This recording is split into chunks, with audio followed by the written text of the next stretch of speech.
La casa de la calle del Olmo ha pertenecido a nuestra familia durante casi 80 años. Recuerdo que mi difunto esposo, Felipe, me contaba que su abuelo compró el terreno antes de la posguerra, cuando Salamanca era una ciudad diferente.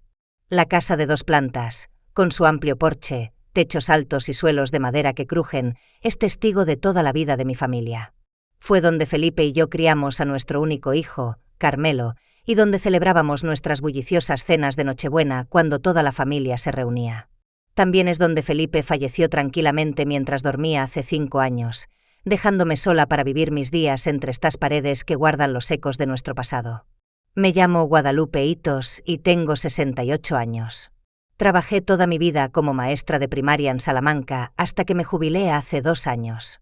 Muchos de mis antiguos alumnos traen ahora a sus hijos al mismo colegio donde una vez les enseñé a leer y a escribir. A veces se detienen a charlar conmigo cuando me ven en el supermercado o en el parque. Eso me llena el alma, recordándome que mi vida no ha sido en vano. Salamanca es una ciudad pequeña en espíritu. Casi todos nos conocemos. Adoro mis paseos matutinos por el barrio, saludando a los vecinos, muchos de los cuales han vivido aquí durante décadas. La señora Clara y sus invariables rosales, el señor Domínguez paseando a su viejo perro Salchicha, la familia Lorenzo que regenta la pequeña panadería de la esquina. Todos forman parte de mi mundo, un mundo pequeño pero acogedor. Después de la muerte de Felipe, aprendí a vivir sola. El primer año fue el más duro. Me despertaba por la noche buscando su lado de la cama, encontrando solo sábanas frías. Cocinaba para 2 por costumbre y solo me daba cuenta de mi error cuando me sentaba a la mesa, hablando al vacío como si él todavía pudiera oírme. Pero el tiempo lo cura todo, como dicen. Encontré mi propio ritmo, mis pequeñas alegrías, la jardinería, la lectura, las reuniones semanales del club de lectura en la biblioteca. No era exactamente feliz, pero vivía en paz. Lo único que empañaba mi vida era la relación con mi hijo. Carmelo siempre había sido un niño rebelde, testarudo y decidido. Estas cualidades le ayudaron a destacar en los estudios y a conseguir un trabajo en una empresa de construcción, donde ascendió rápidamente al puesto de encargado de obra. Felipe y yo estábamos orgullosos de él. Pero cuando Carmelo se casó con Mercedes hace 5 años, nuestra relación comenzó a deteriorarse rápidamente. Mercedes Vila fue una aparición deslumbrante en nuestra tranquila ciudad. Venía de Madrid e inmediatamente llamó la atención con su ropa llamativa, su risa sonora y sus planes ambiciosos. Trabajaba en una peluquería local, pero no paraba de hablar de que quería montar su propio negocio. Carmelo se enamoró de ella a primera vista. Intenté alegrarme por mi hijo, pero algo en esa mujer me alarmaba. Quizás una sonrisa demasiado brillante que no llegaba a sus ojos, o la forma en que hablaba de la gente a sus espaldas. Desde los primeros días que la conocí, Mercedes me dejó claro que yo no cumplía con sus estándares.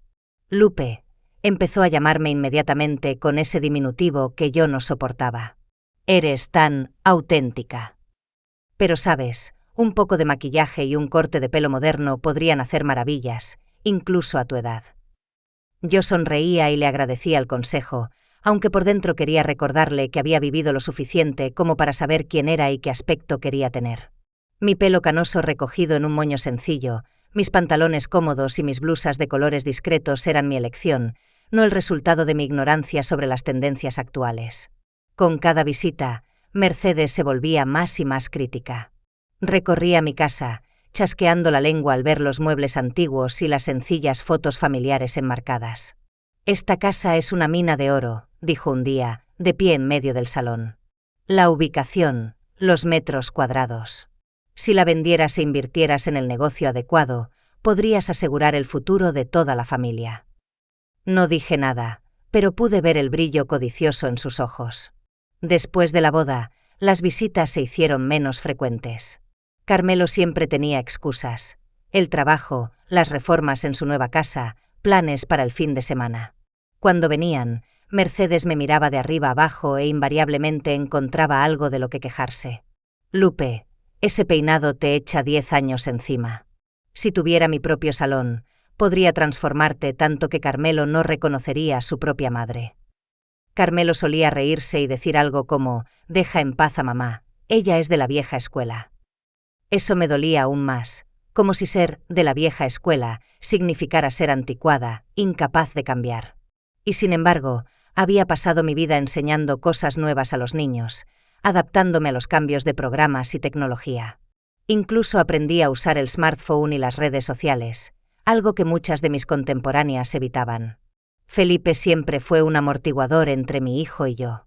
Tenía un don para limar asperezas, para encontrar puntos intermedios. Después de su muerte, la comunicación con Carmelo se volvió tensa. Llamaba una vez por semana, preguntaba brevemente cómo estaba y luego se despedía rápidamente. Mis invitaciones para que vinieran a cenar eran rechazadas cada vez con más frecuencia. Durante el último año, noté que Carmelo miraba la casa como lo hacía su mujer, con aire evaluador, como si estimara su valor. Un día incluso me preguntó si no era demasiado para mí sola. «Quizás deberías pensar en un apartamento más pequeño», sugirió casualmente, «o en una residencia. Allí hay personal médico, supervisión». «Tengo 68 años, no 98», le dije, «y me las arreglo perfectamente sola». No insistió, pero noté la forma en que él y Mercedes se miraron. Algo había cambiado en su actitud hacia mí. Empezaron a venir más a menudo, mostrando una preocupación inusual. Mercedes incluso se ofreció a ayudarme a limpiar la casa, aunque nunca antes había mostrado tal interés en las tareas del hogar. «Tienes tantas cosas, Lupe», decía, abriendo armarios y cajones. «¿No has pensado en vender todos estos trastos? Deshacerte de todo lo superfluo». Para ella, lo superfluo eran los álbumes de fotos, la colección de tazas antiguas de Felipe, los libros que había coleccionado toda mi vida. Todas esas cosas guardaban la historia de nuestra familia, eran parte de mí. Esa noche, al irse, Carmelo lo mencionó como si nada. «Por cierto, mamá, he estado pensando. Quizás deberías hacerme un poder notarial, ya sabes, por si pasa algo, para que pueda ayudarte con las facturas y las decisiones médicas y esas cosas». «No me pasa nada», respondí, sintiendo cómo la ansiedad crecía dentro de mí. «Si algo cambia, ya hablaremos». No insistió, pero su mirada se volvió fría. La cara de Mercedes también cambió, su sonrisa se convirtió en una mueca forzada. Después de que se fueran, me quedé sentada un largo rato en la mecedora del porche, la misma en la que a Felipe le gustaba sentarse. El aire fresco de la noche no calmaba mis pensamientos turbulentos. Algo se estaba gestando, y sentí que debía estar preparada. Habían pasado 2 semanas desde esa conversación. Era una tranquila mañana de sábado. Acababa de desayunar y me disponía a salir al jardín cuando sonó el timbre. Un joven con uniforme de mensajería estaba en la puerta. «Señora Itos», preguntó, revisando su tableta. «Tengo una carta certificada para usted. Firme aquí, por favor». Firmé, cogí el sobre y cerré la puerta. El aspecto oficial de la carta me inquietó. Me senté en la mesa de la cocina y abrí el sobre con cuidado. Dentro había un documento con sellos oficiales y el encabezado, notificación de citación judicial. Empecé a leer, y con cada línea mis manos temblaban más y más. Era una notificación de que mi hijo, Carmelo Itos, había presentado una demanda solicitando al tribunal que me declarara incapacitada debido a las primeras etapas de demencia y que lo nombrara a él como mi tutor legal con derecho a disponer de todos mis bienes, incluida la casa. Releí el documento 3 veces, sin poder creer lo que veían mis ojos. Demencia. Yo, que todavía recordaba los cumpleaños de todos mis antiguos alumnos, resolvía crucigramas a diario y tenía una vida social activa. El documento mencionaba testimonios de olvidos crecientes, incapacidad para mantener la casa y signos de desorientación. ¿Quién podría haber dado tales testimonios? ¿Acaso Carmelo y Mercedes me habían estado vigilando, buscando cualquier signo de vejez, cualquier detalle olvidado para usarlo en mi contra? El juicio estaba fijado para el día 20 del mes siguiente. Tenía poco más de 3 semanas para preparar mi defensa. Me quedé sentada en mi escritorio, mirando ese trozo de papel que había arruinado toda mi vida en cuestión de minutos. Mi propio hijo, mi carne y mi sangre, había decidido que podía simplemente arrebatarme mi hogar, acusándome de demencia. La casa donde había vivido casi toda mi vida adulta. Una casa donde cada rincón me recordaba a Felipe. El shock inicial se convirtió en rabia. Una rabia ardiente y absorbente como nunca había sentido en mi vida. ¿Cómo se atrevía? ¿Cómo se atrevían? Ahora todo tenía sentido. El repentino interés por mi salud, las preguntas sobre si me costaba vivir sola, las ofertas de un poder notarial. Estaban preparando el terreno para esta demanda. Y yo, ingenua de mí, pensaba que mi hijo por fin se preocupaba. Pero, ¿por qué? ¿Por qué querrían mi casa? Y entonces recordé el brillo en los ojos de Mercedes cuando hablaba de la mina de oro. Su constante charla sobre tener su propia peluquería. Necesitaban dinero para su negocio, y mi casa era la forma más fácil de conseguirlo. Me sequé las lágrimas que habían corrido imperceptiblemente por mis mejillas. No, no les dejaré hacer esto. No me rendiré sin luchar. Felipe siempre decía que detrás de la apariencia de maestra tranquila, en mí había una luchadora. Ahora era el momento de demostrarlo. Cogí el móvil y marqué el número de mi vieja amiga Dolores. Si alguien podía ayudarme en esta situación, era ella, la práctica y sensata Lola, que había trabajado 30 años en el banco y conocía a todo el mundo la ciudad. Lola. Soy Lupe. Necesito tu ayuda. Creo que estoy en un lío muy gordo. Dolores, Lola, Montero siempre fue una persona de fiar. La conocí hace 30 años, cuando su hijo mayor estaba en primero de primaria, donde yo daba clase. A diferencia de muchos otros padres, Lola siempre encontraba tiempo para implicarse en la vida escolar de su hijo, a pesar de su trabajo en el banco. Hicimos buenas migas en los eventos escolares, y más tarde nos hicimos amigas de la familia. A Felipe le encantaba jugar al ajedrez con su marido, Tobías, mientras Lola y yo comentábamos libros y cotilleos.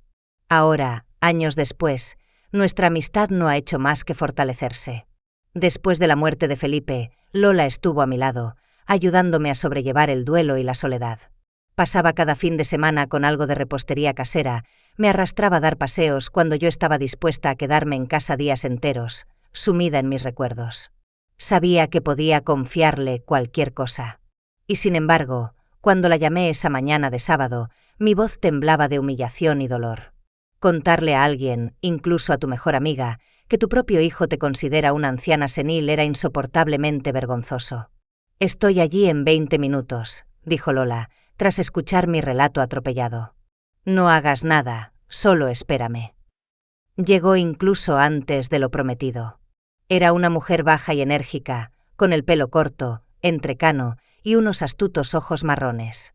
Lola era la directora de una sucursal bancaria local y lo sabía todo sobre finanzas, préstamos y otros asuntos de dinero que yo nunca había entendido. «Enséñame los papeles», exigió, nada más entrar por la puerta. Le entregué la notificación del juzgado. Lola escudriñó cada línea, la arruga entre sus cejas se hacía cada vez más profunda. «Esto es indignante», dijo al fin, una mentira descarada. «Cualquiera que hable contigo 5 minutos sabría que estás en tu sano juicio». «Pero, ¿por qué Carmelo hace esto?», pregunté, con las lágrimas asomando de nuevo a mis ojos. «Tan importante es la casa». Lola suspiró y me cogió la mano. «Lupe, no quería contártelo, pero creo que ahora deberías saberlo. Tu hijo ha estado mucho por el banco últimamente, tiene problemas de dinero». «¿Qué tipo de problemas?». Sentí un escalofrío recorrer mi espalda. «Parece que gana buen dinero en la constructora». «Lo gana, pero gasta mucho, especialmente su mujer. He visto su historial de crédito, no es muy bueno. Pidieron un préstamo para comprar la casa hace 2 años, luego otro para la reforma, luego un coche nuevo para Mercedes».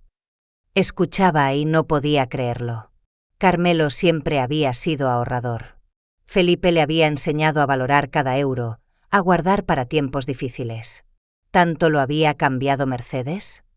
Y ahora, continuó Lola, intentaron conseguir un préstamo para un negocio, pero se lo denegaron por las deudas que ya tenían.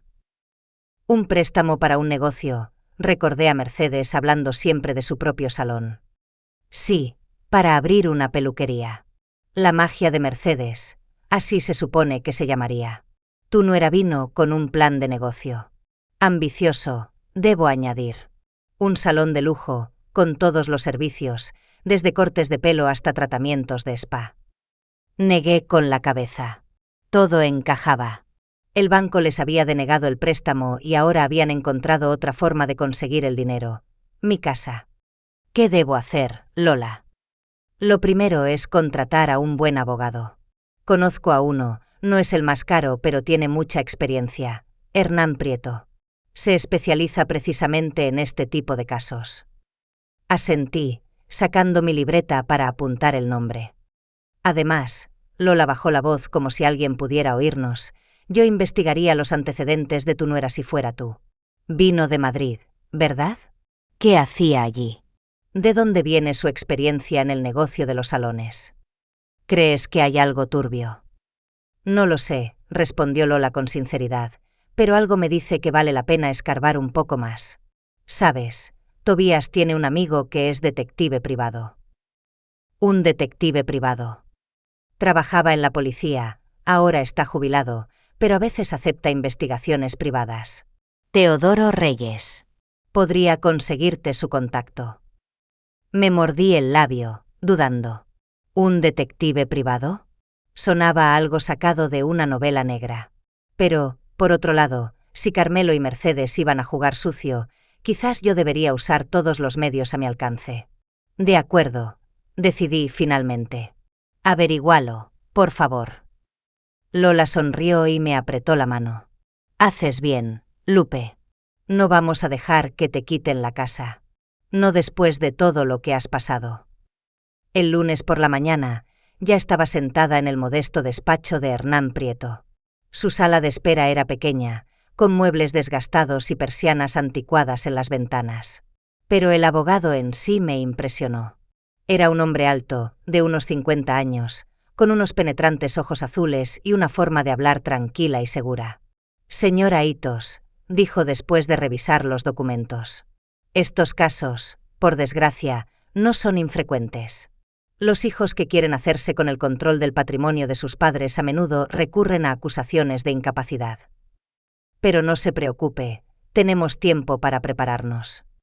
¿Qué tenemos que hacer?, pregunté, aliviada por su seguridad. Primero, organizaremos un examen médico independiente. Necesitamos la opinión de un especialista que confirme que usted es plenamente capaz. Segundo, recogeremos testimonios de personas que se comunican regularmente con usted, vecinos, amigos, antiguos compañeros. Tercero, prepararemos documentos que demuestren que usted gestiona su hogar de forma independiente y exitosa, paga sus facturas y cuida de su salud. Asentí, tomando notas. El plan parecía razonable. ¿Y qué hay de, dudé, sin saber cómo formularlo, una investigación? Sospechamos que mi nuera puede tener un pasado cuestionable.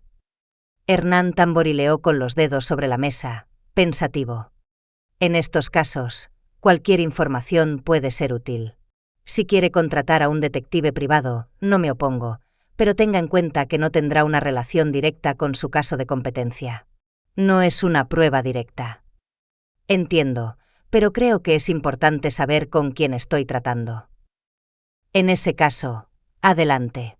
Solo tenga cuidado de no hacer nada que pueda interpretarse como acoso o invasión de la privacidad. Nada de métodos ilegales. Le aseguré que actuaría dentro de la ley y quedamos en vernos de nuevo en una semana. Tan pronto como salí del despacho del abogado, llamé a Lola. ¿Tienes el contacto de ese detective? Sí, apunta. Lola me dictó el número. Tobías ya ha hablado con él, está dispuesto a recibirte. Teodoro, Teo, Reyes vivía en las afueras de Salamanca, en una pequeña casa de una planta rodeada por un jardín cuidado. Cuando llegué a su casa esa tarde, estaba trabajando en el jardín, podando los setos. Era un hombre bajo y fornido, con un rostro curtido y arrugado y unos ojos atentos. Aparentaba unos 60 años. Señora Hitos. Dejó a un lado las tijeras de podar y se limpió las manos en los vaqueros. Tobías me dijo que vendría. Pasé a la casa y hablamos. Por dentro, la casa estaba tan ordenada como el jardín. Muebles sencillos y funcionales, sin adornos innecesarios. En las paredes había algunos cuadros, aparentemente fotos familiares. En un rincón del salón había un escritorio con un portátil moderno, la única señal de que el dueño de la casa no estaba completamente anclado en el pasado. Bien, dijo Theo, mientras nos sentábamos en la mesa de la cocina con tazas de café. Tobías me ha resumido la situación. Su hijo quiere quitarle la casa mediante una demanda de incapacidad, y usted sospecha que su mujer puede tener algunos trapos sucios. Asentí, sintiéndome un poco incómoda. Todo parecía tan incorrecto. Contratar a un detective para escarbar en el pasado de mi propia nuera. Pero, ¿qué otra cosa podía hacer? Mercedes Vila, ahora Hitos, dije. Vino de Madrid hace unos 3 años. Trabajaba en una peluquería llamada Rizos y Lacas, en la calle principal. Siempre hablaba de que tenía mucha experiencia en el negocio de los salones y el sueño de montar su propio negocio. Theo tomaba notas en una pequeña libreta. ¿Qué quiere saber exactamente? Cualquier cosa que pueda ayudarme a entender por qué están tan desesperados por conseguir mi casa. Y, si hay algo en su pasado que pueda ser útil para la defensa en el juicio. El detective asintió. Entendido. Empezaré con una comprobación de sus antecedentes en Madrid. Veré si trabajó en peluquerías allí, si tuvo problemas legales, deudas, demandas, el procedimiento estándar. ¿Cuánto tiempo tardará? Depende de lo que encuentre. Podría tener resultados iniciales en unos días. Una investigación más profunda, 1 semana, quizás 2. Suspiré. La vista judicial estaba programada en 3 semanas. El tiempo apremiaba. Haga lo que pueda, señor Reyes. Theo, por favor. Sonrió por primera vez desde que empezamos a hablar. Y no se preocupe por la tarifa de urgencia. Me gustan los casos como este, donde hay una oportunidad de hacer justicia. Los días siguientes pasaron en una febril preparación para el juicio. Me sometí a un examen médico con una neuróloga recomendada por Hernán. La doctora confirmó que no tenía signos de demencia ni de ningún otro deterioro cognitivo. Reuní cartas de apoyo de vecinos, antiguos compañeros de trabajo, incluso del director del colegio donde había trabajado durante casi 40 años. Lola me ayudó a recopilar todos los documentos financieros para demostrar que pago mis facturas, el IBI y los seguros. Durante todo este tiempo, no había sabido nada de Carmelo. No llamó. No vino a visitarme. Era como si, al presentar la demanda, hubiera decidido apartarme de su vida por completo hasta que el tribunal decidiera. Ese silencio dolía más que la propia demanda. ¿Significaba más el dinero para él que nuestra relación? ¿O era Mercedes quien insistía en este comportamiento? No sabía qué pensar, y esa ignorancia me dolía en el alma. Al 5.º día de nuestro encuentro, Theo llamó. Señora Hitos, tengo los primeros resultados. Creo que debería venir a verlos. Fui a verle de inmediato. Theo me recibió en la puerta con una expresión seria. Pase, dijo, guiándome al salón, donde un portátil y una pila de documentos impresos estaban extendidos sobre una mesa. He logrado encontrar algo interesante sobre su nuera. Me senté en el sofá, sintiendo mi corazón latir con fuerza. ¿Qué es? En primer lugar, Mercedes Vila no es realmente Mercedes Vila. Su verdadero nombre es Mercedes Villa. Se cambió el nombre 6 meses antes de mudarse a Salamanca. ¿Por qué?, pregunté, sorprendida por esta información. Probablemente para empezar de cero. Theo giró la pantalla del portátil hacia mí, porque no tenía la mejor reputación en Madrid. En la pantalla se abrió un artículo del periódico local de Madrid de hacía 2 años. El titular decía: el salón de belleza, Corona de Belleza, cierra tras escándalo por salarios impagados. Corona de Belleza. Me incliné para ver mejor el texto. Ella era la dueña del salón. Sí, asintió Theo. Lo había abierto el año anterior a este artículo. Por la publicidad, era un salón de lujo con todos los servicios. Mercedes Villa, hay una foto suya en el artículo, es definitivamente su nuera, prometía a clientes y personal un servicio de reyes. Miré el artículo. Decía que el salón cerró repentinamente, dejando a los empleados sin cobrar los 2 últimos meses. Los clientes que habían pagado por adelantado abonos de servicios también se quedaron sin nada. La dueña del salón desapareció sin dar explicaciones sobre el cierre. Eso no es todo, continuó Theo, abriendo otra pestaña en su navegador. Encontré varias quejas en la oficina del consumidor de antiguos empleados y clientes de Corona de Belleza. Afirman que Mercedes Villa usaba facturas falsas, cobraba precios excesivos por cosméticos de baja calidad y prometió a los empleados participaciones en el negocio que nunca se materializaron. Miré la pantalla, sintiendo cómo la rabia crecía en mi interior. Era el mismo patrón que ahora: promesas de montañas de oro, planes ambiciosos, buscar dinero para el gran sueño. ¿Hubo alguna demanda?, pregunté, recordando las palabras del abogado sobre la importancia de las pruebas legales. Algunas demandas menores de empleados que exigían el pago de los salarios atrasados, respondió Theo, mostrándome impresiones de documentos judiciales. Pero la mayoría no tuvieron éxito porque la empresa se declaró en quiebra y Mercedes ya había desaparecido de la ciudad. Y 6 meses después, apareció aquí en Salamanca con un nuevo nombre y sin mencionar su negocio fallido. Negué con la cabeza, aturdida por la magnitud del engaño. Así es, asintió Theo. Sigo investigando. Quiero encontrar algunos antiguos empleados que puedan darme más información, quizás incluso un testimonio si llega al caso. Gracias, Theo, dije sinceramente. Esto lo cambia todo. No me dé las gracias antes de tiempo, sonrió ligeramente. Apenas he empezado a escarbar. ¿Quién sabe qué más encontraremos? Salí del despacho del detective con el corazón apesadumbrado, pero también con la sensación de que por fin estaba recuperando algo de control sobre la situación.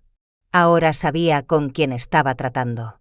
Mercedes, no era solo una mujer ambiciosa con sueños de tener su propio negocio. Era una estafadora dispuesta a utilizar a la gente para conseguir sus objetivos. Y en este momento, parece que su objetivo era mi casa, y mi propio hijo era el medio para conseguirlo. 3 días después de nuestro encuentro, Theo volvió a llamar. Su voz sonaba agitada, lo cual era inusual en este hombre normalmente imperturbable. Señora Hitos, he encontrado a 2 exempleadas de Corona de Belleza. Han aceptado hablar con nosotros. ¿Con nosotros?, pregunté, sin esperar tener que conocer a estas personas en persona. Sí, creo que debería estar presente en la conversación. Quieren saber por qué necesitamos información sobre Mercedes. Confían en mí, pero quieren asegurarse de que no trabajamos para ella. Acepté, aunque la perspectiva de conducir hasta Madrid no me hacía feliz. Eran 3 horas de viaje, y hacía mucho tiempo que no viajaba tan lejos sola. Pero Theo se ofreció a llevarme, y acepté agradecida. Salimos temprano a la mañana siguiente. Theo era un compañero silencioso, lo que me venía muy bien. Miraba por la ventanilla los campos y bosques que pasaban, pensando en lo extraño que se había vuelto mi vida. Hace una semana era solo una viuda anciana que vivía una vida tranquila en su casa. Ahora viajo a otra ciudad para conocer a gente que podría ayudarme a desenmascarar a una nuera fraudulenta. Háblame de ellas, le pedí a Theo cuando estábamos a mitad de camino de Madrid. Andrea Valdés, 32 años, era la estilista principal en Corona de Belleza.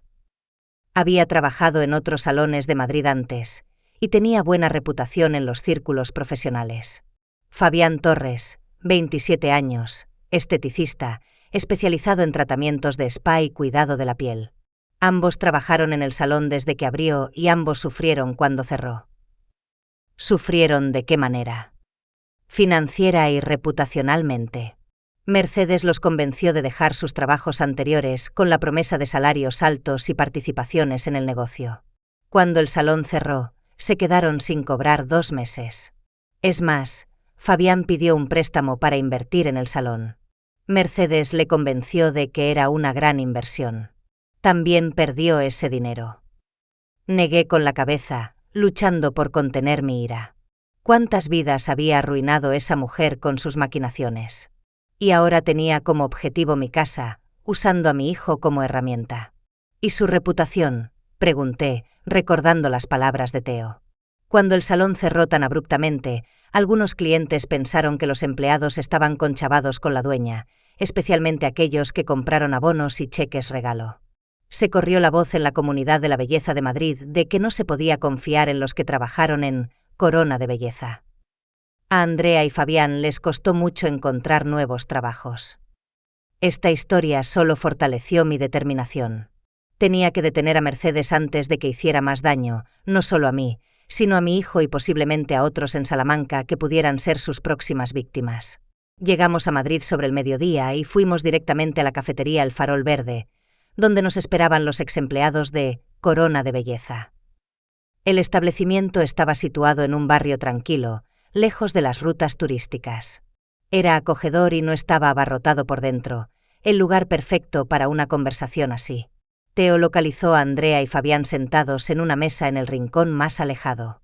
Me presentó y nos sentamos. Los escruté con atención, esperando encontrar sinceridad en sus ojos, no un deseo de venganza contra su antigua jefa. Andrea era una mujer alta y esbelta, con el pelo castaño corto y unos expresivos ojos verdes. Sus manos, de dedos largos y cuidados, jugueteaban nerviosamente con una servilleta. Fabián parecía un joven delgado con una barba cuidada y una mirada atenta. Parecía más tranquilo, pero noté que tamborileaba con los dedos sobre la mesa, una señal de nerviosismo subyacente. Bueno, comenzó Andrea después de que pidiéramos café. El señor Reyes dijo que buscaban información sobre Mercedes Villa. ¿Por qué? Decidí ser sincera. Esta gente merecía saber la verdad. Se casó con mi hijo, respondí. Ahora se llama Mercedes Hitos. Viven en Salamanca y ella trabaja en una peluquería local, pero ahora quiere abrir su propio salón, La Magia de Mercedes, y para eso necesita dinero. La historia se repite, murmuró Fabián, negando con la cabeza. Sí, suspiré, y ha elegido mi casa como fuente de ese dinero. Mi hijo ha presentado una demanda para que me declaren incapacitada y obtener el control de mi patrimonio. Andrea y Fabián se miraron, una expresión de comprensión en sus rostros. El esquema clásico de Mercedes, dijo Andrea. Encontrar una fuente de financiación, exprimirla hasta dejarla seca y pasar a otra cosa. Contadme sobre ella, pedí. ¿Cómo os convenció para trabajar en su salón? Andrea se reclinó en su silla, ordenando sus pensamientos. Yo trabajaba en Rizos y Estilo, un buen salón en el centro de Madrid. Un día entró una clienta, muy elegante, muy segura de sí misma. Era Mercedes. Me preguntó por mi experiencia, mi técnica, mi visión de la moda. Después del corte, dejó una generosa propina y su tarjeta de visita. Dijo que estaba abriendo un salón de alta gama y que buscaba estilistas con talento. Una semana después, nos reunimos para cenar, continuó Andrea. Habló de su visión de Corona de Belleza, no solo un salón, sino un verdadero templo de la belleza donde las clientas se sentirían como reinas. Prometió un salario el doble de lo que yo ganaba, un porcentaje de las ventas de productos, un horario flexible y, lo más importante, una participación en el negocio después de un año de trabajo. Dijo que quería construir un equipo no solo de empleados, sino de copropietarios interesados en el éxito. Sonaba demasiado bueno para ser verdad, intervino Fabián. Pero era tan convincente. Mostró el plan de negocio, los cálculos de beneficios, el diseño del salón. Tenía una respuesta para cada pregunta. Asentí, reconociendo la descripción. Mercedes había sido igual de persuasiva con mi hijo. Su confianza y ambición deslumbraban, haciendo creer en sus grandes planes. Abrió el salón, continuó Andrea. Y al principio, las cosas iban bien. Reformas de lujo, muebles caros, cosméticos de calidad. Las clientas venían, muchas de ellas volvían. Pero después de unos 6 meses, empezaron los problemas. ¿Qué tipo de problemas?, preguntó Teo, tomando notas. Primero retrasos en las nóminas, respondió Fabián. Unos días, luego una semana. Mercedes siempre encontraba excusas. El banco retrasó una transferencia. El contable estaba enfermo. Luego hubo una interrupción en el suministro de cosméticos. Trabajábamos con una marca llamada Lumina. Cara, pero muy buena. De repente, los productos empezaron a agotarse y Mercedes los sustituyó por unos análogos baratos. Pero seguía cobrando a las clientas a precios de Lumina. Y entonces empezó a vender abonos, intervino Andrea.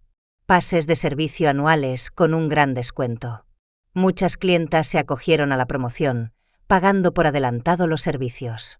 El dinero entraba en el salón, pero por alguna razón no se destinaba a pagar nuestros salarios ni a comprar cosméticos de calidad. Yo incluso pedí un préstamo para invertir en el negocio, sonrió Fabián con amargura. Mercedes me convenció de que si me convertía en socio minoritario ahora, podría aumentar mi participación en un año. Le creí, invertí 20.000 euros, todos mis ahorros, y pedí un préstamo al banco. Los documentos sobre mi participación estaban siendo preparados por un abogado todo el tiempo, pero nunca se firmaron. ¿Y entonces llegó el colapso?, pregunté, sabiendo ya la respuesta. Sí, asintió Andrea. Un día llegamos a trabajar y el salón estaba cerrado. Había un aviso en la puerta sobre problemas técnicos temporales. Llamamos a Mercedes, pero no contestó. Después de 3 días quedó claro que había desaparecido, junto con el dinero de la venta de los abonos, la inversión de Fabián y la de otros 2 empleados, sin pagarnos los salarios de los 2 últimos meses. Fuimos a la policía, dijo Fabián. Pero no fueron de mucha ayuda. Técnicamente, Mercedes no había infringido la ley, el salón estaba en quiebra, pero el hecho de que lo supiera de antemano y siguiera cogiendo dinero era difícil de probar. Presentamos una demanda civil, pero para entonces ya se había ido y la empresa no tenía activos. La historia que contaron era horrible, pero, por desgracia, no sorprendente. Había visto cómo Mercedes había embaucado a mi hijo, cómo le había hecho creer en sus grandiosos planes. Y ahora lo estaba usando para conseguir mi casa, otra fuente de financiación para su nueva estafa. ¿Qué os pasó después de que cerrara el salón?, pregunté, sintiendo una genuina simpatía por estas personas. Fue duro, admitió Andrea. En Madrid todos los salones se conocen. Se rumoreaba que estábamos compinchados con Mercedes, que participamos en el fraude a los clientes. Algunos antiguos clientes de Corona de Belleza llamaban a otros salones, advirtiéndoles sobre nosotros. No pude encontrar trabajo durante meses, tuve que mudarme a otra ciudad, empezar de nuevo. Y yo todavía estoy pagando ese préstamo, añadió Fabián, trabajando en 2 sitios para llegar a fin de mes. Y el sueño de tener mi propio spa está en suspenso. Mientras los escuchaba, mi corazón se encogía de dolor y rabia.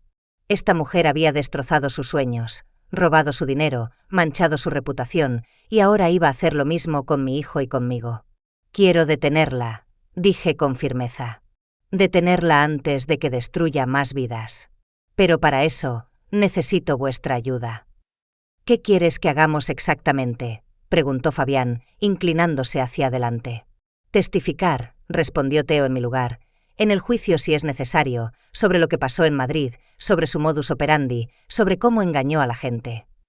Andrea y Fabián se miraron, sus rostros expresaban duda y miedo.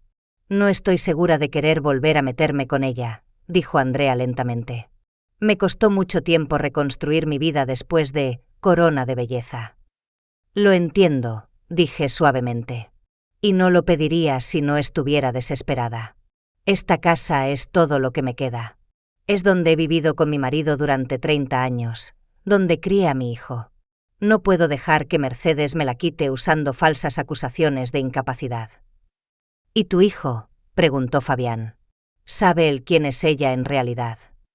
Esa pregunta me dio en el corazón. Recordé a Carmelo como era antes de conocer a Mercedes. Amable, honesto, cariñoso. Cómo había cambiado a lo largo de los años, volviéndose rígido y calculador. ¿Era consciente del oscuro pasado de su mujer? ¿O era tan víctima de sus manipulaciones como estas personas? No lo sé, respondí con sinceridad. Pero no lo creo. Mi hijo no participaría a sabiendas en un fraude. Ella debe haberle convencido de que realmente estoy perdiendo la cabeza, de que sería mejor para mí mudarme a una residencia o a un apartamento pequeño. ¿Y qué pasará con él cuando descubra la verdad?, preguntó Andrea en voz baja. Es una pregunta que me he estado haciendo desde que descubrí el pasado de Mercedes. ¿Qué pasará con mi hijo cuando descubra que se casó con una estafadora? ¿Que todas sus promesas, todos sus planes eran solo una forma de acceder al dinero? ¿Destruirá su vida, su autoestima, su fe en la gente? No lo sé, respondí de nuevo, con las lágrimas asomando a mi garganta. Pero tengo que intentar protegerlo. Y a mí misma. Hubo un pesado silencio en la cafetería. Cada uno de nosotros estaba perdido en sus propios pensamientos. Finalmente, Fabián se enderezó. «Lo haré», dijo. «Testificaré en el juicio, contaré todo lo que sé sobre Mercedes Villa y sus métodos». Andrea pareció sorprendida por su decisión. «¿Estás seguro, Fabián? Esto podría remover toda la pesadilla de nuevo». «Estoy seguro», asintió él. Nos quedamos callados durante demasiado tiempo. Dejamos que se saliera con la suya, que empezara de nuevo en otra ciudad. Si puedo evitar, aunque sea una nueva estafa, una sola vida arruinada, tengo que hacerlo. Sentí una oleada de gratitud que me invadió. Este joven, que ya había sido herido por Mercedes, estaba dispuesto a enfrentarse a ella de nuevo por justicia. Su valentía me avergonzaba, porque yo había dudado, preocupada por cómo la exposición de Mercedes afectaría a mi hijo. «Gracias», dije, luchando por contener mis emociones. «No sé cómo agradecértelo». «Simplemente deténla», respondió Fabián con sencillez. «No dejes que le haga a otros lo que nos hizo a nosotros». Intercambiamos contactos, y Teo le explicó a Fabián que necesitaría estar en Salamanca el día antes del juicio. Quedamos en reunirnos con el abogado y discutir los detalles de su testimonio. Mientras nos despedíamos fuera de la cafetería, Andrea de repente me abrazó. «Ten cuidado», susurró. «Mercedes es peligrosa, no físicamente, pero es una maestra de la manipulación. Cuando se siente amenazada, se vuelve despiadada». Asentí, dándome cuenta de lo que quería decir. Mercedes no se detendría ante nada para conseguir lo que quiere, y ahora que yo estaba en su camino, haría cualquier cosa para destruirme. El viaje de vuelta a Salamanca transcurrió mayormente en silencio. Reflexioné sobre lo que había oído, sobre lo que estaba por venir. Preguntas sin respuesta se arremolinaban en mi cabeza. ¿Estoy haciendo lo correcto al exponer a Mercedes ante mi hijo y toda la ciudad? ¿Qué pasaría con Carmelo cuando descubriera la verdad sobre su mujer? ¿Sería capaz de perdonarme por esta exposición? Pero la gran pregunta era simple. ¿Tenía elección? Y la respuesta era igualmente simple. No. Tenía que protegerme a mí misma, mi hogar, mi vida. Y si eso significaba hacer añicos las ilusiones de mi hijo sobre su mujer, que así fuera. A medida que nos acercábamos a Salamanca, mi determinación no hizo más que crecer. Lucharía esta batalla hasta el final, sin importar cuán amarga fuera la victoria. El día antes del juicio, no encontraba mi sitio. Fabián viajó a Salamanca y se reunió con Hernán Prieto para preparar su declaración. El abogado estaba satisfecho. Tener un testigo que pudiera corroborar el pasado cuestionable de Mercedes nos daba una ventaja seria. «No es una prueba directa de tu capacidad», me explicó Hernán, «pero pone en duda los motivos del demandante. Si el juez ve que el motivo del demandante no es la preocupación por tu bienestar, sino el deseo de apoderarse de tus bienes para financiar un dudoso plan de negocio, influirá mucho en su decisión». Asentí, entendiendo la lógica, pero mi corazón estaba apesadumbrado. Mañana debía enfrentarme públicamente a mi propio hijo, exponer a su mujer como una fraude. Era una elección que nunca quise tener que hacer. Por la tarde me senté en el porche viendo la puesta de sol. Los recuerdos me inundaron, de Felipe, del pequeño Carmelo, de los años felices pasados en esta casa. Recordé haberle enseñado a mi hijo a montar en bicicleta en esta misma calle, cómo Felipe le construyó una casa en el árbol del jardín, cómo cocinábamos juntos la cena de Nochebuena, riendo y haciendo el tonto en la cocina. Donde se torció todo. Cuando mi hijo cariñoso se convirtió en un hombre capaz de demandar para incapacitar a su propia madre por dinero. ¿Fue solo culpa de Mercedes, o yo también había fallado en algo en mi crianza? Estos pensamientos me atormentaron mientras me iba a la cama. El sueño no llegaba y di vueltas y vueltas, mirando al techo. Mañana es el día del juicio. Mañana descubriría si conservaría mi hogar y mi independencia, y mañana podría perder a mi hijo para siempre. Con este amargo pensamiento afronté el amanecer, sin haber pegado ojo en toda la noche. La mañana del juicio amaneció clara y fresca. El sol de otoño proyectaba un brillo dorado en mi dormitorio, pero no encontré la energía para alegrarme por el buen tiempo. Al levantarme de la cama después de una noche de insomnio, me sentía derrotada pero decidida. Hoy se decidiría mi destino, y el destino de la casa que tanto significaba para mí. Tardé mucho en decidir qué ponerme. Quería parecer serena, segura, pero no demasiado formal. Finalmente me decidí por el traje de chaqueta azul marino que me había comprado para la graduación de un alumno hacía 2 años. Me peiné con esmero y me apliqué un ligero maquillaje. Al mirarme en el espejo, vi a una mujer cansada pero no rota, una mujer que iba a luchar por su vida. A las 9 en punto, Hernán Prieto vino a recogerme. Parecía sereno y seguro, lo que calmó un poco mis nervios. «Todo está listo, señora Hitos», dijo, abriéndome la puerta de su coche. «Fabián ya está en el juzgado esperando su turno. Nos hemos preparado lo mejor posible». «Gracias, Hernán», respondí, tratando de ocultar el temblor de mi voz. «Pase lo que pase hoy, estoy agradecida por tu ayuda». Me miró con atención. «¿Estás preocupada por tu hijo?». No era una pregunta, sino una afirmación. Asentí, sin fiarme de mi voz. «Es natural», dijo suavemente, «pero recuerda que lo haces no solo por ti, sino por él. A veces la verdad, por muy amarga que sea, es la única forma de sanar». Sus palabras eran sabias, pero no podían quitarme el dolor del corazón. Miré por la ventanilla las calles de Salamanca, la ciudad que se había convertido en mi hogar, y pensé en cómo cambiarían las cosas después de hoy. El Palacio de Justicia, una imponente estructura de ladrillo rojo con columnas blancas, parecía especialmente inexpugnable hoy. Hernán y yo subimos los anchos escalones y entramos. El vestíbulo estaba lleno de gente, abogados con trajes elegantes, funcionarios con carpetas de documentos, ciudadanos esperando sus audiencias. Pasamos por un detector de metales y nos dirigimos hacia la sala número 3, donde iba a tener lugar nuestra vista. En la puerta de la sala los vi, Carmelo y Mercedes. Mi hijo parecía tenso, su rostro pálido y demacrado. Estaba de pie con las manos en los bolsillos, mirando al suelo. A su lado, Mercedes parecía radiante. Su pelo rubio estaba recogido en un elaborado moño, su maquillaje era impecable y su traje rojo brillante la hacía parecer una empresaria de portada de revista. Cuando me vio, una sonrisa de suficiencia apareció en su rostro. Me obligué a avanzar, aunque mis entrañas se retorcían ante la inminente confrontación. Hernán caminaba a mi lado, sujetándome ligeramente por el codo, un gesto de apoyo por el que estaba agradecida. Al acercarnos, Carmelo levantó la vista.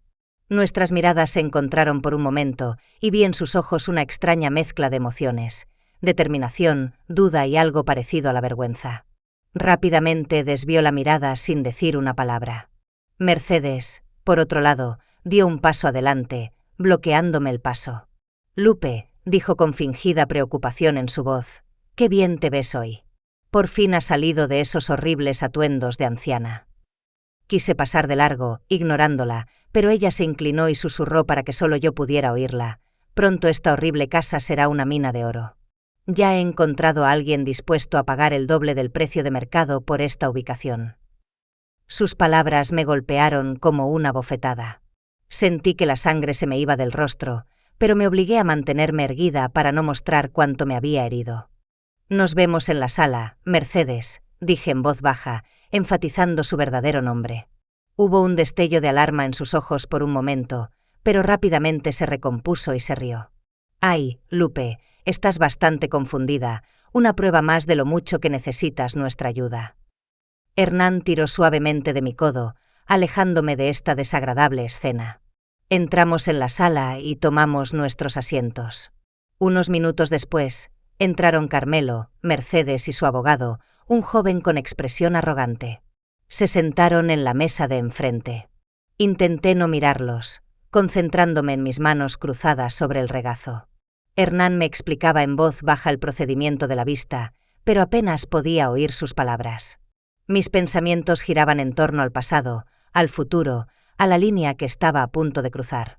A las 10 en punto, el juez Marcos Lorenzo, un hombre mayor con una cuidada barba gris y ojos atentos, entró en la sala. Todos se pusieron de pie y luego volvieron a sentarse a su señal. Caso número 432, Carmelo Hitos contra Guadalupe Hitos, anunció el secretario. Demanda de declaración de incapacidad y nombramiento de tutela. El juez asintió y se dirigió a las partes. Antes de comenzar la vista, me gustaría recordar a todos los presentes que este es un asunto familiar y espero un tono respetuoso en todo momento. Señor Jiménez, ¿representa usted al demandante? El abogado de Carmelo se levantó. Sí, señoría. Pedro Jiménez, represento a Carmelo Hitos, hijo de la demandada. Señor Prieto, ¿representa usted a la demandada? Hernán se puso de pie, con la espalda recta. Sí, señoría. Hernán Prieto, en representación de Guadalupe Hitos. El juez asintió. Bien. Señor Jiménez, puede exponer su caso. Pedro Jiménez se levantó y comenzó a hablar con una voz clara y segura. Señoría, mi cliente ha observado con profunda preocupación el deterioro del estado cognitivo de su madre, la señora Guadalupe Hitos, en los últimos meses. La señora Hitos, una mujer de 68 años, vive sola en una gran casa de 2 plantas que se ha convertido en una carga abrumadora para ella. Mi cliente ha notado repetidamente signos de olvido creciente, desorientación e incapacidad para tomar decisiones adecuadas. Escuchaba estas mentiras, sintiendo cómo la ira crecía en mi interior. Hablaba de mí como si fuera una anciana débil, incapaz de cuidar de sí misma. Yo, que había sido independiente toda mi vida, que había criado a mi hijo sola después de la muerte de mi marido, que todavía tenía una vida social activa. Mi cliente está preocupado por la seguridad y el bienestar de su madre, continuó Jiménez. Ha notado que olvida pagar sus facturas, no vigila adecuadamente la casa y a veces se pierde en lugares familiares. Todos estos son signos de una demencia incipiente que la señora Hitos se niega a reconocer. Apreté los puños con tanta fuerza que las uñas se me clavaron en las palmas. Hernán puso su mano sobre la mía, instándome en silencio a mantener la calma. Mi cliente solicita al tribunal que declare a su madre incapacitada y lo nombre tutor legal con derecho a administrar su patrimonio. Esto le permitirá proporcionarle los cuidados adecuados, posiblemente en un centro especializado para personas mayores, y disponer de forma razonable de sus bienes, incluida la casa que ya no puede mantener. Terminó su discurso y se sentó, lanzándome una mirada compasiva que me pareció el colmo de la hipocresía. Señor Prieto, su respuesta, dijo el juez. Hernán se levantó, su calma confianza contrastaba con la asertividad de Jiménez. Señoría, mi clienta, la señora Guadalupe Hitos, niega categóricamente todas las acusaciones de incapacidad. Es plenamente consciente de sus actos, capaz de cuidar de sí misma y de administrar sus bienes. La señora Hitos se ha sometido a un examen físico completo por parte de la doctora Leonor Millán, una respetada neuróloga, que no encontró ninguna evidencia de demencia u otro deterioro cognitivo. Sacó documentos de una carpeta. Presentó al tribunal el informe médico de la doctora Millán, así como testimonios de los vecinos, amigos y antiguos compañeros de trabajo de la señora Hitos que atestiguan su capacidad. Además, tenemos documentos financieros que prueban que la señora Hitos paga todas las facturas, impuestos y seguros. El juez aceptó los documentos y comenzó a revisarlos. Mi clienta, continuó Hernán, cree que la verdadera razón de esta demanda no es la preocupación por su bienestar, sino el deseo del demandante de hacerse con el control de su propiedad, específicamente una casa situada en una zona valiosa de la ciudad. Noté que Mercedes se tensaba, su sonrisa de suficiencia se desvanecía ligeramente. Además, Hernán hizo una pausa. Tenemos razones para creer que detrás de esta demanda están los intereses financieros de la esposa del demandante, la señora Mercedes Hitos, que planea utilizar los ingresos de la venta de la casa para financiar su propio negocio. Mercedes fruncía el ceño abiertamente ahora, y Carmelo le lanzó una mirada de sorpresa. Esa es una acusación seria, señor Prieto, observó el juez. ¿Tiene pruebas? Sí, señoría.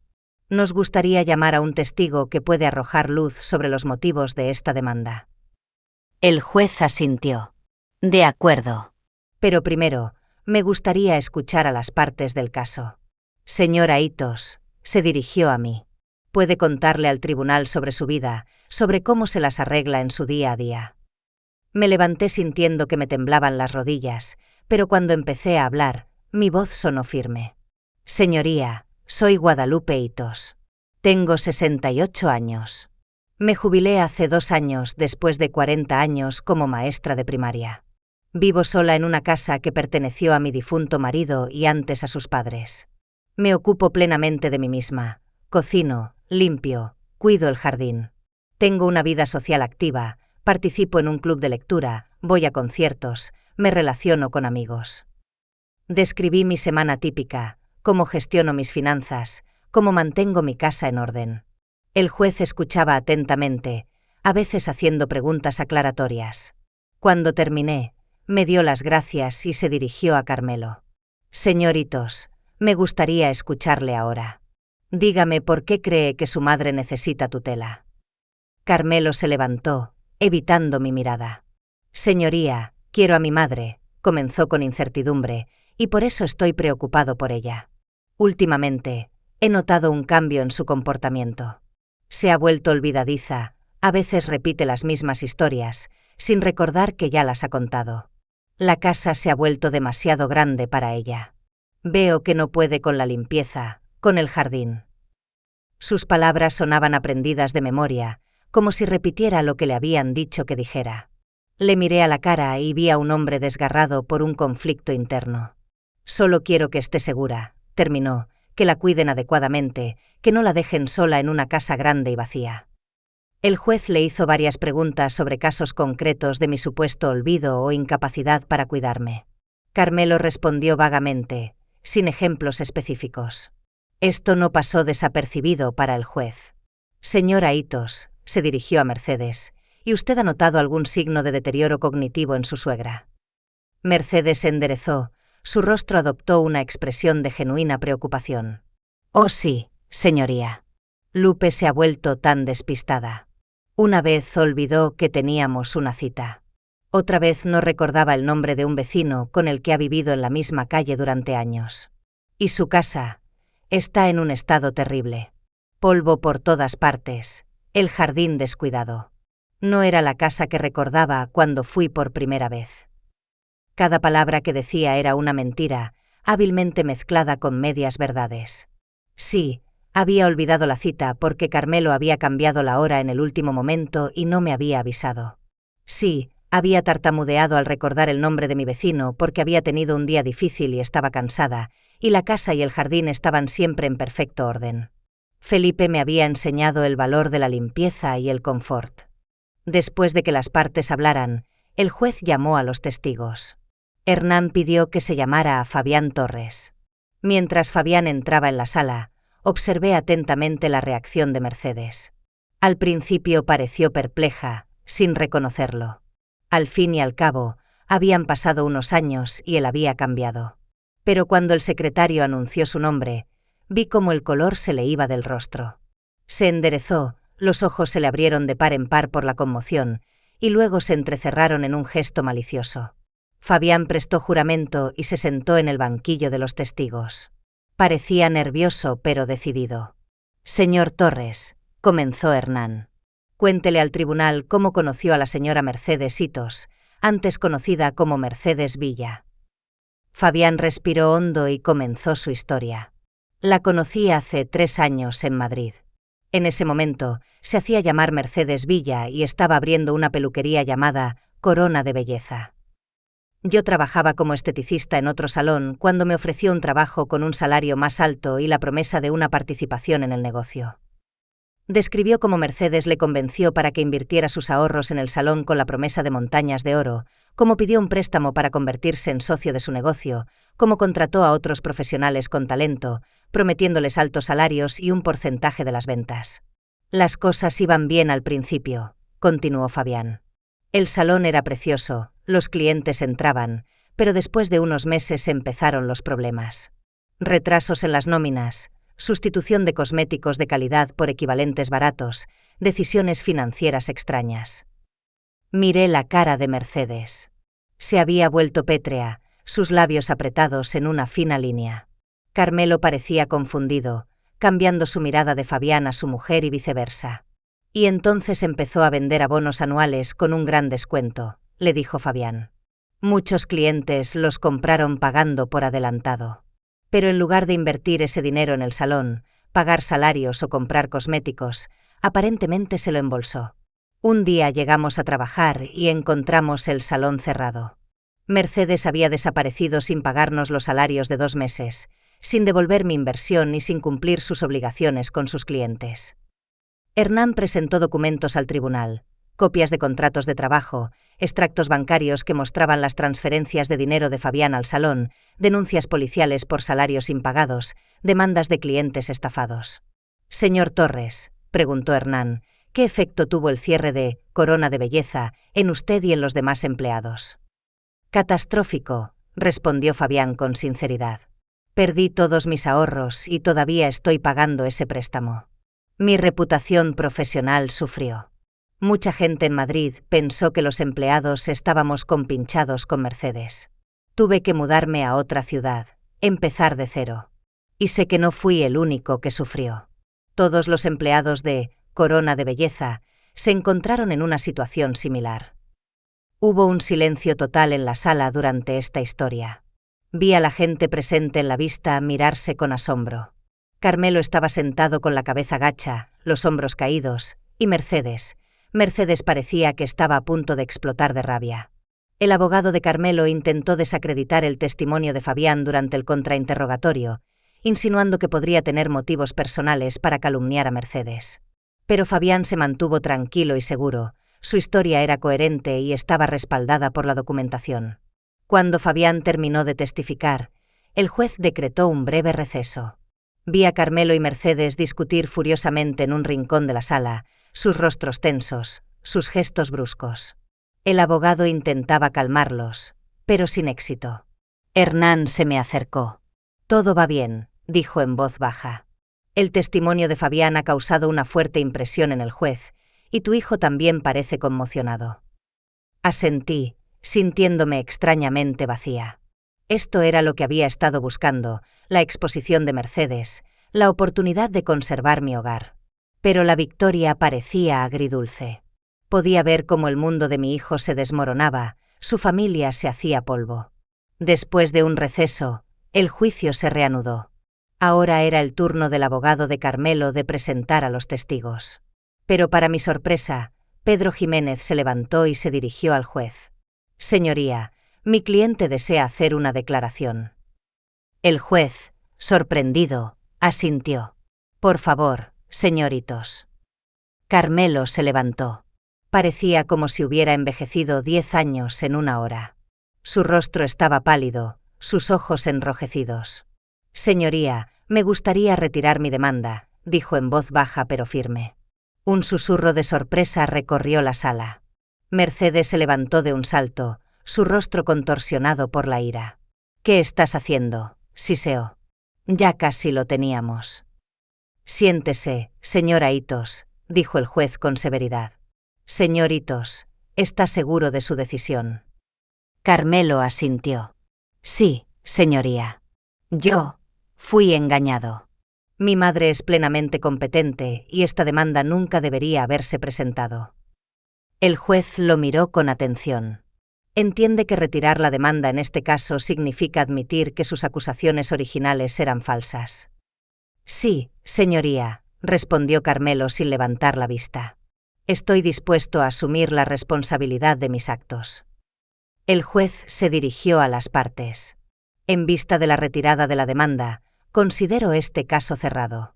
Se declara a la señora Guadalupe Hitos con plena capacidad jurídica y no se imponen restricciones a su capacidad legal».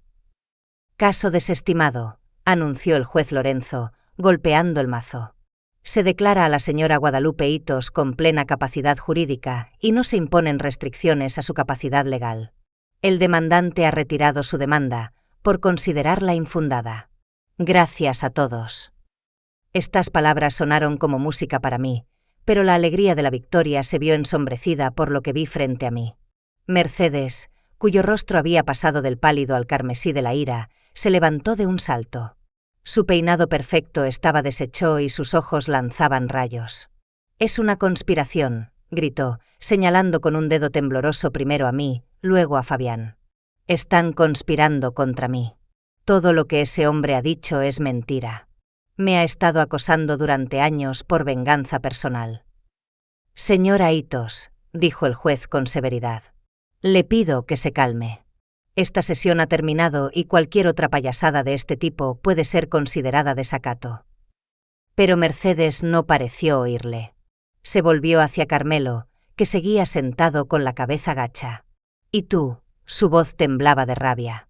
¿Simplemente te has rendido? ¿Has retirado la demanda sin siquiera consultarme?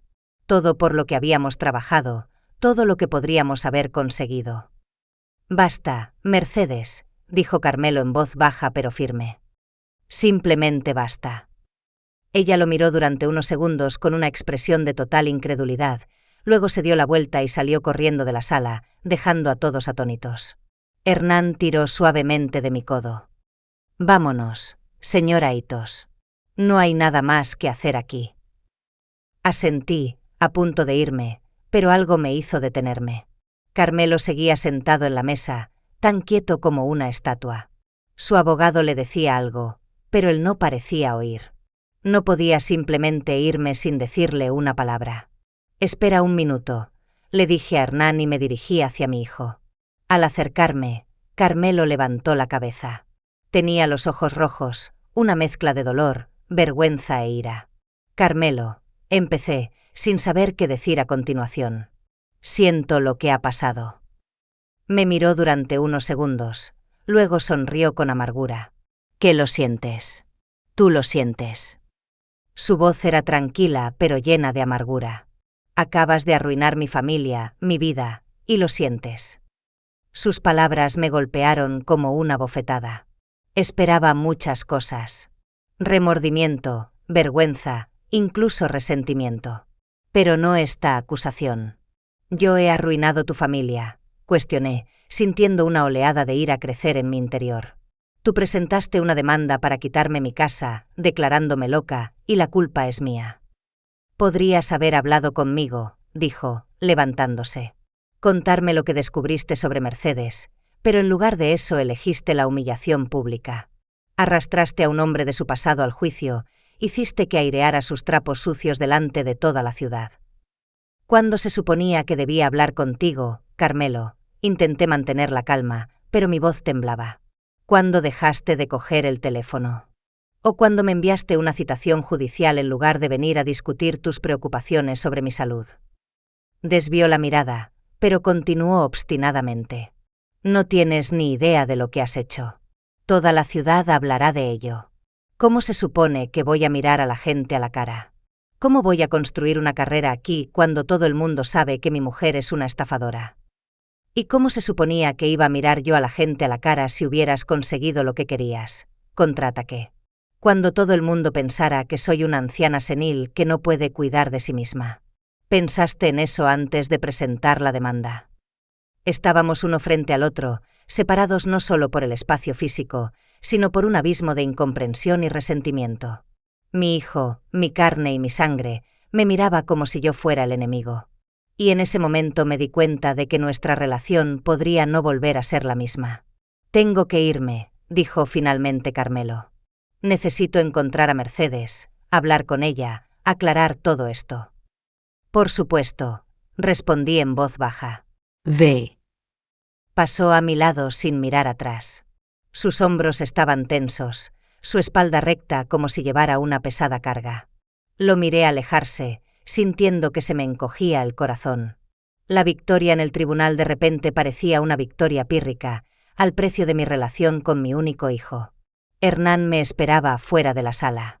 Fabián estaba a su lado, con aspecto cansado pero satisfecho. ¿Estás bien?, preguntó el abogado, notando la expresión de mi rostro. No, respondí con sinceridad. Pero lo estaré. Gracias a ambos por vuestra ayuda. Sin vosotros, habría perdido este caso.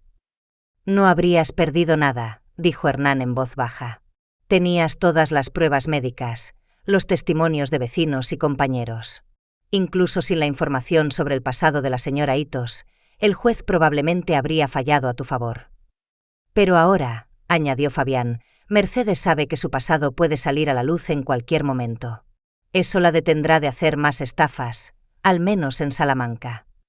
Asentí, dándome cuenta de que tenía razón.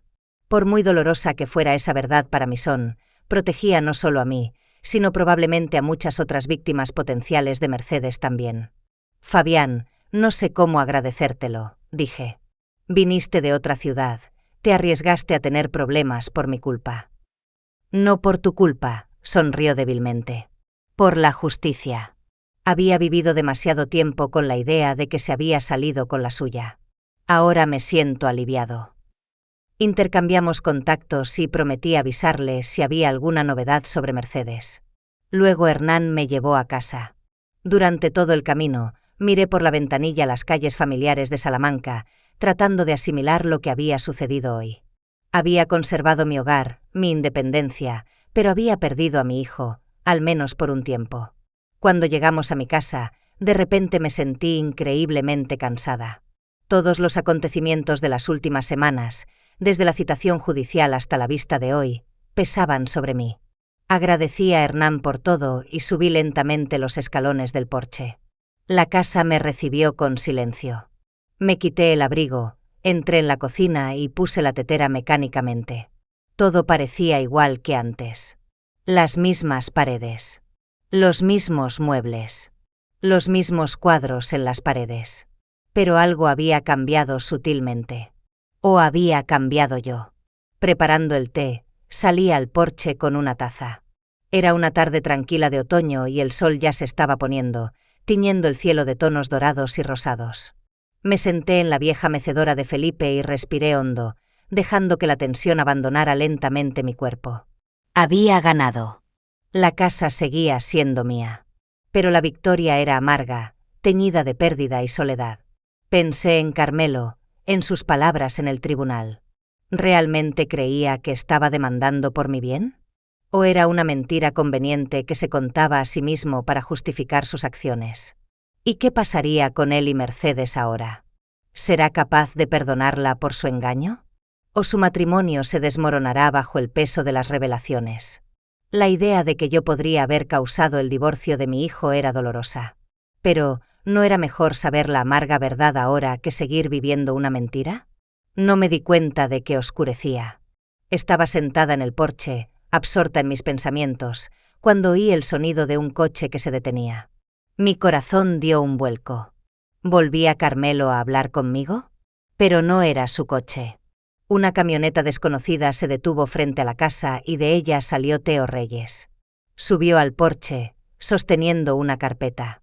«Buenas noches, señora Hitos», dijo. «Espero que no sea demasiado tarde para una visita». «No, en absoluto». Encendí la luz del porche. «Entre y siéntese. ¿Quiere un poco de té?». Se sentó en la silla de mimbre frente a mí. «He oído que el caso se ha desestimado a su favor». «Enhorabuena». «Gracias». Sonreí débilmente. Aunque hay poca alegría en esa victoria. Teo asintió comprensivamente. Los conflictos familiares siempre son difíciles, especialmente cuando tienes que elegir entre la verdad y las relaciones. Le traje el té y nos sentamos en silencio un rato, disfrutando de la tranquila velada. Finalmente, Teo me entregó una carpeta. Quería darle esta información que he recopilado sobre Mercedes Hitos y su pasado. Ya no la necesita para el juicio, pero podría serle útil en el futuro. Cogí la carpeta, sin saber qué hacer con ella. ¿Quería saber aún más sobre los turbios negocios de mi nuera? ¿No era suficiente lo que ya había salido a la luz en el juicio? Hay algo interesante ahí dentro, añadió Teo, notando mi vacilación. Contactos de otras personas que fueron víctimas de sus estafas, no solo en Madrid, sino en otras ciudades. Resulta que Corona de Belleza no fue su primer proyecto. Abrí la carpeta y empecé a revisar los archivos. Artículos de periódicos locales, copias de quejas a la oficina del consumidor, capturas de pantalla de publicaciones en redes sociales. Las historias de las personas que habían perdido dinero por culpa de Mercedes eran sorprendentemente similares. Las mismas promesas, los mismos esquemas, el mismo cambio repentino de nombre y mudanza a otra ciudad. «Ha hecho esto antes», murmuré, pasando las páginas. En Sevilla, luego en Valencia, ahora en Madrid, y cada vez con un nombre nuevo. «Sí», asintió Teo. «Es una estafadora profesional, y parece que nunca se queda mucho tiempo en un mismo sitio». Seguí leyendo, sintiendo cómo la ira crecía en mi interior. ¿Cuántas vidas había arruinado con sus estafas? ¿Cuánta gente se quedó con deudas, reputaciones arruinadas, sueños destrozados? La carpeta también contenía información de contacto, nombres, direcciones de correo electrónico, números de teléfono de personas afectadas por las acciones de Mercedes. Fabián era solo uno de muchos. ¿Por qué me enseña esto?, pregunté, levantando la vista hacia Theo. Porque no es la única víctima, respondió simplemente. Y puede que no sea la última. Si Mercedes se va de Salamanca, empezará de nuevo en otra ciudad, con un nombre diferente, con nuevas víctimas. Reflexioné sobre sus palabras. ¿Terminaba ahí mi deber? Había protegido mi hogar, había expuesto a Mercedes ante Carmelo. ¿No era suficiente? Mis cavilaciones fueron interrumpidas por el sonido del teléfono. El número era desconocido. Guadalupe Hitos, respondí. Señora Hitos, soy Fabián Torres. Disculpe la llamada tardía, pero pensé que debía saberlo. Acabo de recibir algunos mensajes de antiguos compañeros de Corona de Belleza. Se enteraron del juicio y de que testifiqué contra Mercedes. Ellos, bueno, le dan las gracias por no tener miedo de enfrentarse a ella, por exponer públicamente su estafa. No supe qué decir. Muchos de ellos todavía están pagando deudas, continuó Fabián. Algunos perdieron sus casas. Otros, sus trabajos. Pero lo peor de todo es que pensaban que nunca verían justicia, que Mercedes siempre se saldría con la suya. Lo que usted ha hecho hoy les da esperanza. Sus palabras tocaron algo profundo dentro de mí. Recordé la sensación de impotencia cuando recibí la citación judicial, la sensación de que el mundo entero se había vuelto en mi contra, que la verdad no importaba si alguien tenía dinero e influencia. ¿Cuántas otras personas se habían sentido igual por culpa de Mercedes? Gracias por llamar, Fabián, dije. Significa mucho para mí. Después de que terminara la conversación, me quedé mirando la carpeta que Theo había traído. Una decisión maduraba en mi interior que me habría parecido imposible hace solo unas horas. Quiero contactar a esta gente, le dije a Theo. A todos los que han sido perjudicados por Mercedes. Quizás juntos podamos lograr lo que no pudimos solos. Theo me miró con atención. Se da cuenta de que esto podría ser un proceso largo y complicado, y que su hijo podría verlo como otra traición por su parte. Suspiré, dándome cuenta de que tenía razón. Carmelo ya me había acusado de destruir su familia. ¿Qué diría si empezara a reunir gente para una demanda colectiva contra su mujer? Pero entonces recordé las palabras de Fabián sobre la esperanza que mi comparecencia en el tribunal había dado a las otras víctimas de Mercedes. Gente que todavía pagaba deudas por su fraude. Gente que podría ser su próxima víctima si empezaba de nuevo en una nueva ciudad. Entiendo el riesgo, dije con firmeza. Pero no puedo quedarme de brazos cruzados sabiendo que podría volver a hacerlo, especialmente ahora que sé que no estoy sola en mi lucha. Theo asintió, un destello de respeto en sus ojos. En ese caso, le ayudaré. Tengo contactos en círculos legales, conocidos en otras ciudades donde Mercedes ha operado. Juntos podemos construir un caso lo suficientemente sólido. Discutimos los primeros pasos. Crear un grupo en una aplicación de mensajería segura para comunicarnos con todas las víctimas, recopilar documentos y pruebas, consultar con abogados sobre la posibilidad de una demanda colectiva. Para cuando Theo se fue, era mucho más de medianoche, pero me sentía extrañamente eufórica. Por primera vez en mucho tiempo, tenía un propósito más allá de la mera supervivencia. No solo conservar mi hogar, sino ayudar a otros que habían sufrido una injusticia. Usar mi experiencia, mi conocimiento, mi dolor para algo más grande. La mañana siguiente trajo una sorpresa. Cuando salí a recoger el correo, encontré un sobre firmado con la letra de Carmelo en el porche. Dentro había una nota corta. Mamá, Mercedes se ha ido. Hizo las maletas y desapareció, dejando solo una nota diciendo que necesitaba tiempo para pensar. No sé si volverá, y no estoy seguro de querer que lo haga. Pero tampoco sé si podré perdonarte alguna vez por arruinar mi familia, mi idea de la vida que estaba construyendo. Podrías haberme dicho la verdad en persona, pero en lugar de eso elegiste la humillación pública. Necesito tiempo y espacio. Por favor, no intentes contactarme. Ya te encontraré yo cuando esté preparado. Carmelo. Releí la nota varias veces, sintiendo que las lágrimas me subían a los ojos. Mercedes había huido como siempre hacía cuando sus estafas quedaban al descubierto. Y mi hijo se quedaba solo para lidiar con los pedazos de su vida. Y me culpaba a mí por ello. Era doloroso leer sus palabras, ver su ira y frustración. Pero lo entendía. Acababa de descubrir que la mujer que amaba, la mujer en la que confiaba, lo había utilizado para sus maquinaciones. Que toda su vida juntos podría haber sido parte de su plan. Necesitaba a alguien contra quien dirigir su ira, y yo era un objetivo conveniente. Doblé la nota y la guardé en el cajón de mi cómoda. Quizás algún día, cuando el dolor hubiera amainado, podríamos hablar. Explicarnos mutuamente nuestros motivos, nuestros miedos, nuestras esperanzas. Pero ahora mismo, ambos necesitábamos tiempo. Esa tarde me senté de nuevo en el porche, viendo la puesta de sol. El teléfono en la mesa a mi lado sonó suavemente. Había llegado un mensaje. Era un enlace a un grupo de mensajería creado por Teo. Víctimas de Mercedes, decía el nombre. 28 miembros ya. Abrí el chat y vi mensajes de personas de diferentes ciudades. Sevilla, Valencia, Madrid. Historias similares a la mía. Engaño, manipulación, pérdidas económicas. Y en medio de todo, palabras de gratitud hacia mí. La mujer que no tuvo miedo de enfrentarse a Mercedes abiertamente.